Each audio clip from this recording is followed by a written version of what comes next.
الحمد لله نحمده ونستعينه ونستغفره ونؤمن به ونتوكل عليه ونعوذ بالله من شرور أنفسنا ومن سيئات أعمالنا من يهده الله فلا مضل له ومن يضلله فلا هادي له وأشهد أن لا إله إلا الله وأشهد أن محمدا عبده ورسوله أما بعد فإن خير الحديث كتاب الله وخير الهدي هدي محمد صلى الله عليه وسلم وشر الأمور محدثاتها وكل محدثة بدعة وكل بدعة ضلالة وكل ضلالة في النار. أعوذ بالله من الشيطان الرجيم. بسم الله الرحمن الرحيم. قاف القرآن المجيد بل عجبوا أن جاءهم منذر منهم فقال الكافرون هذا شيء عجيب أئذا متنا وكنا ترابا ذلك رجل بعيد قد علمنا ما تنقص الأرض منهم وعندنا كتاب حفيظ بل كذبوا بالحق لما جاءهم فهم في أمر مريج أفلم ينظروا إلى السماء فوقهم كيف بنيناها وزيناها وما لها من فروج والأرض مددناها وألقينا فيها رواسي وأنبتنا فيها من كل زوج بهيج تبصرة وذكرى لكل عبد منيب ونزلنا من السماء ماء مباركا فأنبتنا به جنات وحب الحصيد والنخل باسقات لها تلو النضيد رزقا لعباد وأحيينا به بلدة ميتا كذلك الخروج قبلهم قوم نوح وأصحاب الرس وثمود وعاد وفرعون وإخوان لوط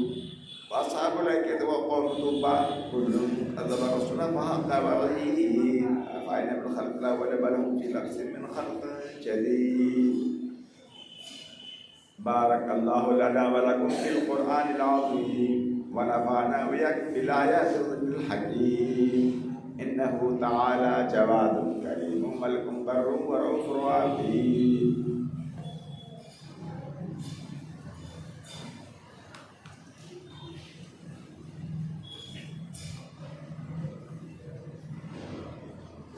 الحمد لله كما ينبغي لجلال وجهه وعظيم سلطانه والصلاة والسلام على من بعث بالشريعة البيضاء محمد وعلى آله وأصحابه وذريته ومن تبعهم بإحسان إلى يوم الدين وبعد. قال الله تعالى في قرآنه المجيد وفرقانه الحميد والذين يؤمنون بما أنزل إليك وما أنزل من قبلك وبالآخرة هم يوقنون أولئك على هدى من ربهم وأولئك هم المفلحون. إن الذين كفروا سواء عليهم أنذرتهم أم لم تنذرهم لا يؤمنون ختم الله على قلوبهم وعلى سمعهم وعلى أبصارهم غشاوة ولهم عذاب عظيم. ومن الناس من يقول آمنا بالله وباليوم الآخر وما هم بمؤمنين يخادعون الله والذين آمنوا وما يخدعون إلا أنفسهم وما يشعرون في قلوبهم مرض فزادهم الله ولهم عذاب أليم بما كانوا يكذبون إلى آخره. برادر اسلام حاضرین جمعہ، سب سے پہلے بہر اس وحدہ لا شریک کی تمام توصیف اور بڑائی اور بزرگی لائق اور زیبا ہے جس نے ہمیں اشرف المخلوقات بنا کر اس روئے زمین میں اپنی عبادت کے لیے مبعوث فرمایا ہے. اس کے بعد ہمارے آخری نبی محمد رسول اللہ صلی اللہ علیہ وسلم پر انگت درود و سلام نازل اللہم صلی علی اللہم بارک علیہ. برادر اسلام، اس سے پچھلے 3 خطبوں میں سورہ بقرہ کی تفسیر کے سامنے پیش کی گئی ہے. آج بھی انشاءاللہ العزیز مزید آیتوں کی تفسیر اور توضیح کروں گا اور اللہ رب العالمین قرآن مجید میں سورہ فاتحہ کے بعد سورہ بقرہ جو سب سے بڑی سورت اس کو بیان کیے ہیں اور شروع کی چند آیتوں میں اللہ رب العالمین مومنین کے بارے میں، کافروں کے بارے میں، منافقوں کے بارے میں بیان کیے ہیں. تو ابھی سلسلہ چل رہا تھا مومنین کے بارے میں کہ اس قرآن سے ہدایت پانے والے جو متقین ہوں گے، پرہیزگار ہوں گے، اللہ سے ڈرنے والے ہوں گے، نیک بندے ہوں گے، وہی لوگ اس قرآن سے فائدہ اٹھائیں گے، اور وہ لوگ فائدہ اٹھائیں گے قرآن سے جو غیب کی باتوں پر ایمان لاتے ہیں، غیب کی باتوں پر ایمان لاتے ہیں، وہی لوگ قرآن سے فائدہ اٹھائیں گے۔ اور وہ لوگ قرآن سے فائدہ اٹھائیں گے جو لوگ نماز کو قائم کرتے ہیں، زکوٰۃ ادا کرتے ہیں، اور جو کچھ اللہ نے انہیں مال اور روزی دے رکھا ہے تو زکوٰۃ نکالتے ہیں، اپنے نصاب میں پہنچی ہوئی دولت کی زکوٰۃ نکالتے ہیں، تو یہی لوگ کامیاب ہیں، اللہ کی ہدایت پر ہیں۔ اور وہ لوگ کامیاب ہیں والذین یؤمنون بما انزل الیک وما انزل من قبلک وبالآخرۃ هم یوقنون، اور وہ لوگ کامیاب ہیں، وہ لوگ جنتی ہیں جو لوگ ایمان رکھتے ہیں جو کچھ محمد صلی اللہ علیہ وسلم کے اوپر نازل ہوا کتاب قرآن، اور جس سے پہلے آدم علیہ السلام سے محمد صلی اللہ علیہ وسلم تک بے شمار کتابیں آئیں گی، بہت ساری کتابیں دنیا میں آئیں، مذہبی کتابیں، ان کتابوں پر ایمان لائیں اجمالی طور پر۔ ہم مسلمانوں کا عقیدہ ہے کہ قرآن جو ہمارے بیچ میں موجود ہے، جو کہ آسمانی کتاب ہے، جو کہ آخری کتاب ہے، اس کے حفاظت کی ذمہ داری اللہ رب العالمین نے اپنے سر لے رکھا ہے۔ اس کتاب کے بارے میں اللہ رب العالمین کا فرمان ہے کہ جو لوگ ایمان لاتے ہیں جو کچھ آپ کے اوپر نازل ہوا ہے،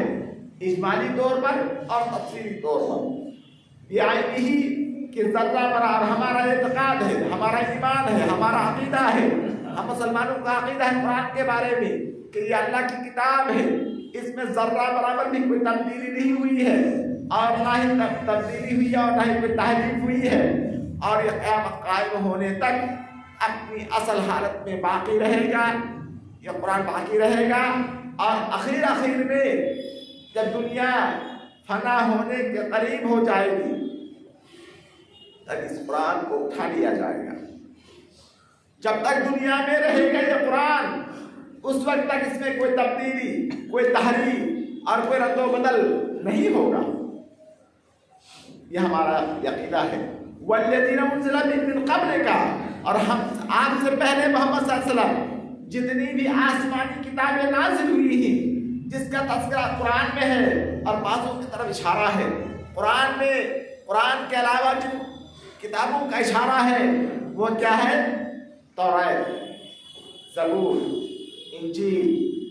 صحیح ابراہیم، 4 کتابوں کا تذکرہ ہے۔ تو ان کتابوں کے اوپر ہمارا ایمان ہے کہ یہ بھی آسمانی کتابیں ہیں، ان کے علاوہ بھی بہت ساری آسمانی کتابیں تھیں لیکن مٹ گئی، ختم ہو گئی، اور بہت ساری دنیا میں ہے لیکن ہمیں اس سے سب معلوم نہیں کہ صحیح ہے یا غلط۔ تو یہ آسمانی، آپ سے پہلے جتنے بھی آسمانی کتابیں ہیں اس بارے ہم مسلمانوں کا عقیدہ ہے کہ یہ بھی اللہ کی کتابیں تھیں، ہدایت تھی، روشنی تھی، ایمان تھا، ہدایت کا ذریعہ تھی یہ کتابیں، لیکن ہمارا ایمان ہے کہ اس میں تبدیلی ہوئی ہے، تحریف ہو گئی ہے، رد و بدل ہوا ہے، ہیر پھیر ہوا ہے، اس کے اوپر ہمارا اجمالی ایمان ہے کہ اب بھی کچھ بقایا آسمانی تعلیمات موجود ہے اور اس کے اندر تبدیلی ہو چکی ہے، اس لیے اس پر ہم عمل نہیں کریں گے۔ جو قرآن حدیث کے مطابق ہو تو ہم اس پر عمل کریں گے، نہ کہ تورات اور انجیل میں ہونے کی وجہ سے بلکہ قرآن سے موافقت کی وجہ سے، تو ہمارا اطمینان ہوگا کہ یہ بھی اللہ کی طرف سے ہوگی انشاءاللہ، تبھی تو قرآن کی موافقت کر رہی ہوگی نا۔ بہت ساری چیزوں میں آپ دیکھیں گے قرآن کی موافقت میں ہے، حتیٰ کہ ہندو کا وید کے بارے میں بھی کہا جاتا ہے کہ ہو سکتا ہے، غالب گمان ہے کہ یہ ابراہیم علیہ السلام کا صحیفہ ہو، ابراہیم علیہ السلام کا صحیفہ ہو سکتا ہے لیکن کوئی ہمارا یقینی خبر نہیں ہے۔ تو یہ ہمارا ہم مسلمانوں کا عقیدہ ہے کہ جو ما انزل الیکم، ہم ایمان لاتے ہیں جو کچھ آپ کے اوپر نازل ہوئی ہے تفصیلی طور پر اور اجمالی طور پر، اس کے اندر ذرہ برابر بھی رد و بدل، تغییر، تحریف نہیں ہوئی ہے۔ کیوں؟ اللہ کا اعلان ہے اِنَّا نَحْنُ نَزَّلْنَا الذِّكْرَ وَإِنَّا لَهُ لَحَافِظُونَ، ہم نے قرآن کو نازل کیا ہے اور ہم ہی اس کے محافظ ہیں۔ کسی بھی آسمانی کتاب کی حفاظت کی ذمہ داری اللہ نے اپنے سر نہیں لے رکھا تھا، صرف قرآن ایک ایسی کتاب ہے، آسمانی کتاب ہے، اس سے پہلے بے شمار کتابیں آئیں دنیا میں، بہت سارے باقی ہیں رد و بدل ہو کر، اور بہت سارے ناپید ہو گئے، ختم ہو گئے، مٹ گئی، اور جو موجود ہے اس پر بھی ہمارا یہ عقیدہ ہے کہ اس میں سے بعض بقایا آسمانی تعلیمات اب بھی موجود ہیں، اور اس کا تحریف اور تبدیل ہو گیا، اور عمل کرنا جائز نہیں ہے۔ تو والذین یؤمنون بالغیب، کون لوگ ہدایت پر ہیں؟ جو ایمان لاتے ہیں، جو کچھ آپ کے اوپر قرآن نازل ہوا ہے من عن شروع سے آخر تک بغیر تبدیلی، بغیر کسی تحریف کے، اور والذین یؤمنون بما انزل من قبلک، اے محمد صلی اللہ علیہ وسلم آپ سے پہلی کتابوں کے اوپر بھی جو ایمان لاتے ہیں، اولئک علی ھدی من ربہم، تو یہی لوگ اللہ کی ہدایت پر ہے، اللہ کی روشنی میں ہے، اللہ کے صحیح راستے پر ہے، جنت کے راستے پر ہے، جہنم کے راستے سے دور ہے، شیطان کے راستے سے دور ہے، اسلام کا راستہ، قرآن کا راستہ، جنت کا راستہ، سیدھا راستہ، نجات کا راستہ، کامیابی کا راستہ، اولئک ھم المفلحون، اور ایسے ہی لوگ کامیاب ہونے والے ہیں دنیا میں بھی اور آخرت میں۔ سبحان اللہ، یہ لوگ کیا ہوں گے؟ دنیا میں کامیاب ہوں گے اور آخرت میں بھی کامیاب ہوں گے۔ دنیا میں کامیاب ہوں گے، قرآن پر عمل کر کے خوشحالی کی زندگی گزاریں گے، اور جتنے بھی ہمیں تکلیف آ جائے دنیا میں، جہنم کے مقابلے میں یہ کچھ بھی نہیں۔ کہا جاتا ہے یہ دنیا مومنوں کے لیے جیل خانہ ہے اور کافروں کے لیے جنت ہے۔ ایک شخص حافظ حجر سے ملاقات کرتے ہیں دمشق میں، اور کہتے ہیں کہ آپ لوگوں کی یہ حدیث مجھے سمجھ میں نہیں آتی ہے، آپ مسلمان ہیں، آپ خوشحال ہیں، آپ بہت مالدار ہیں، بہت بڑے بڑے عہدہ والے ہیں، اور ہم کافر ہیں، ہم تو بالکل فقیر ہیں، غریب ہیں، لاچار ہیں، تو ہم لوگوں کے لیے کیسے دنیا جنت ہو گئی؟ تو ان کا جواب سنیے، انہوں نے جواب دیا کہ سنو، یہ دنیا کافروں کے لیے جنت ہے جہنم کے مقابلے میں۔ دنیا میں کتنوں بھی مشکل سے مشکل حالات ہو جائے، یہ دنیا میں آخرت کا جو عذاب ہوگا، جہنم کا جو عذاب ہوگا، جو آگ کا عذاب ہوگا، زمہری ٹھنڈک کا جو عذاب ہوگا، اور جو سانپ بچھو کاٹے گا، اور جو بھیانک ہوگا، اس کے مقابلے میں دنیا جنت ہے۔ اسی طریقے سے ایک دنیا میں مومن اگرچہ وہ پوری دنیا کا بادشاہ ہے، اس کے باوجود ان کو جو ظاہری جو پریشانی اور دلی گھبراہٹ اور بے چینی ہوگی، جنت کے مقابلے میں جہنم ہے اور جیل خانہ ہے۔ دنیا کا ایک مسلمان بادشاہ، پوری دنیا کا بادشاہ بھی جنت کی نعمت کے مقابلے میں جیل خانہ ہے۔ دنیا کی زندگی جیل خانہ ہے، مسلمانوں کے لیے جیل ہے، سجن المومن، مومن کے کیا جیل خانہ ہے۔ جس طریقے سے جیل میں اور قیدی میں ڈال دیا جاتا ہے انسان کو، اور اس کی آزادی چھین لی جاتی ہے، اپنی مرضی کے مطابق زندگی نہیں گزار پاتے ہیں، اسی طریقے سے ایک مسلم بادشاہ، ایک مسلم عمرہ، ایک مسلم حاکم بھی کتنوں بھی نعمتوں میں ہو دنیا میں، جنت کی نعمت کے مقابلے میں جیل خانہ ہے۔ قیدیوں کو بھی کھلایا جاتا ہے، ان کو بھی سونے کے لیے بستر دیا جاتا ہے، سب کچھ دیا جاتا ہے، لیکن کیا آزاد شخص کی طرف کی زندگی ہے؟ آزادی چھین لی جاتی ہے، من چاہا اس کو کچھ نہیں دیا جائے گا، اب دیا بھی جاتا ہے تو قید و بند کر کے دیا جاتا ہے۔ اس لیے دنیا مومنین کے لیے جیل خانہ ہے، چاہے کتنا بڑے مالدار ہو جائے، پوری دنیا کا بادشاہ ہو جائے، پھر بھی جنت کی نعمت کے مقابلے یہ دنیا کی نعمت ہے، ساری نعمتیں جیل خانہ کی نعمت کی طرح ہے۔ جیل خانہ میں بھی کھایا پیا جاتا ہے، بستر ہوتا ہے، سونے کی چیزیں ہوتی ہیں، لیکن وہ قید ہے، جیل ہے، جیل خانہ ہے۔ اسی طریقے سے اللہ رب العالمین مزید کہتے ہیں کہ اولئک ھم المفلحون، یہ تو مومنین کے بارے میں ہو گئی۔ اب دوسرا گروہ کافروں کے بارے میں کچھ سن لیجیے۔ ان الذین کفروا